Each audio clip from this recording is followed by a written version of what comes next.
I'm Nelson, and this is Infinite Roleplay, and welcome to the world of Ashkarh. Ashkarh is going to be the world in which my adventure and exploration game takes place. And in this video, I'm going to be going over the character creation and modified gameplay rules for the exploration game. We'll start by making an explorer and adventurer for the Majid Empire. I'm going to be using Fate Accelerated for this game, slightly modified. The first thing you do when making a character is, of course, to come up with the name. I've chosen to name my character Ka'ar Ma'ato.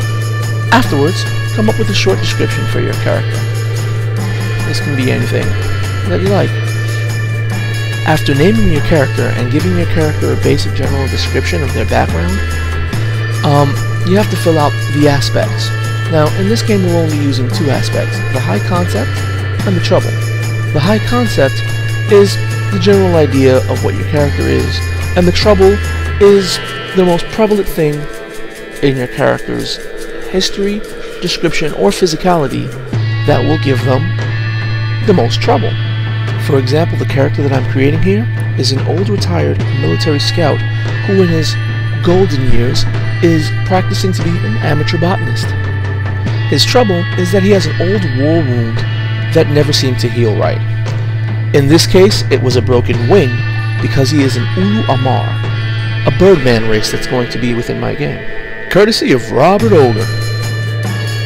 With the name, description, high concept, and trouble already completed, your character is almost finished. The next thing to do in Fate Accelerated would to be the approaches. Now, if you're familiar with Fate Accelerated, you can already tell that I renamed the approaches. This idea was given to me by David Sims, who is like a fat god! Now the approaches are strength, dexterity, constitution, intelligence, wisdom, and charisma. Very much like the approaches in any D20 game. I enjoy this, and I think it's a little bit easier to translate and migrate into playing a game of Fate Accelerated, because it's easier to visualize what each approach does if they're the same as in D&D, which a lot of people are playing nowadays. In Fate Accelerated, the average score for an approach is 0, so your average human being will have 0 bonus. Anything in addition to 0 is when you're starting to be more and more above average. Now normally, with the aspects, approaches, name, and description already done, you would move on to stunts. In this particular game, there will be one stunt. The same stunt for every explorer and character. Now what that stunt is for the cost of a single fate point, you will make a discovery. Now when you make a discovery, what you do is, for that instance, you're the acting game master. You describe a single aspect of that discovery. Once that single aspect is described, you then proceed to ask one question about that discovery to each other player and the DM.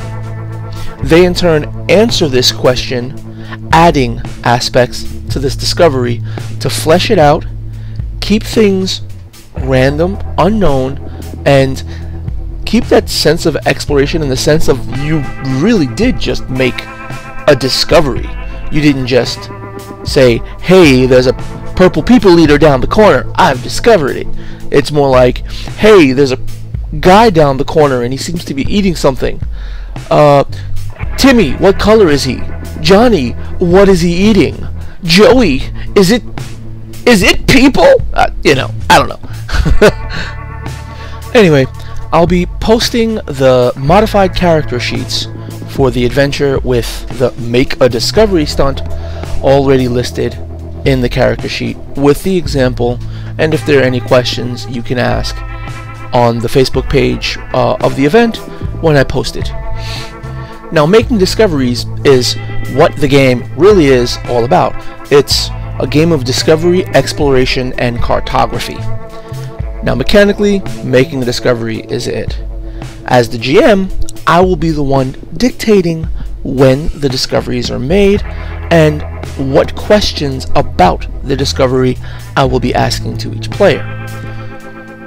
The whole making discovery stunt is Basically, the player taking the role of the GM for that one specific discovery.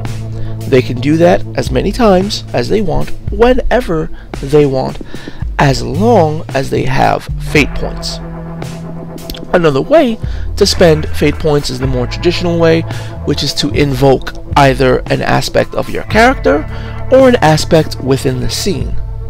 Invoking these aspects tend to only give a +2 bonus, but in this game, with the approaches being so limited, every bonus that you can get matters. Now, the same traditional method of gaining fate points counts. It's when I, as the GM or a player, compel a negative aspect, which is I will offer you a fate point so that something bad happens to your character. If you do not want something bad to happen to your character, you will then have to pay me a fate point to prevent it from happening. If you are all out of fate points, then you have no choice. Now, the next part, and what I believe to be the most important part of this game, the part that makes this very experimental, is the cartography. I'm not implementing any mechanical limitations to the cartography. You're just going to explore areas, make discoveries, and draw them on your own maps.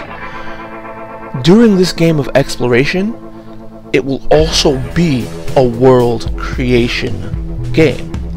We will be working together to create a world, but discovering that world as it's being created.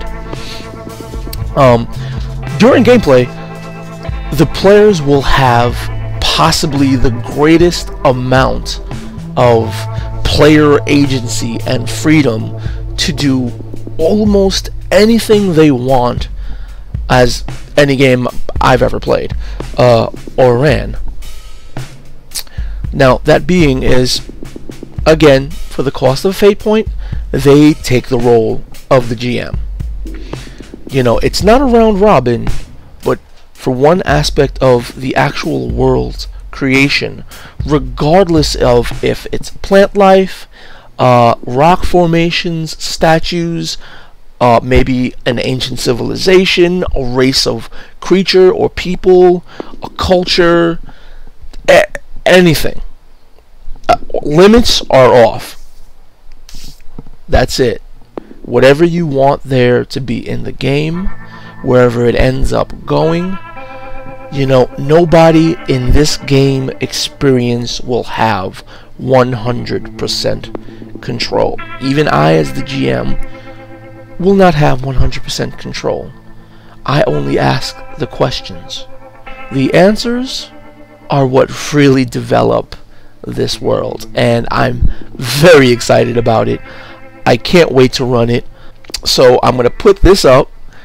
You're going to see the rules. I'm going to post up the character sheets and hopefully get this this event going. Until then, always remember to keep cool and never, ever limit yourself in your creativity. Until next time, people, peace out.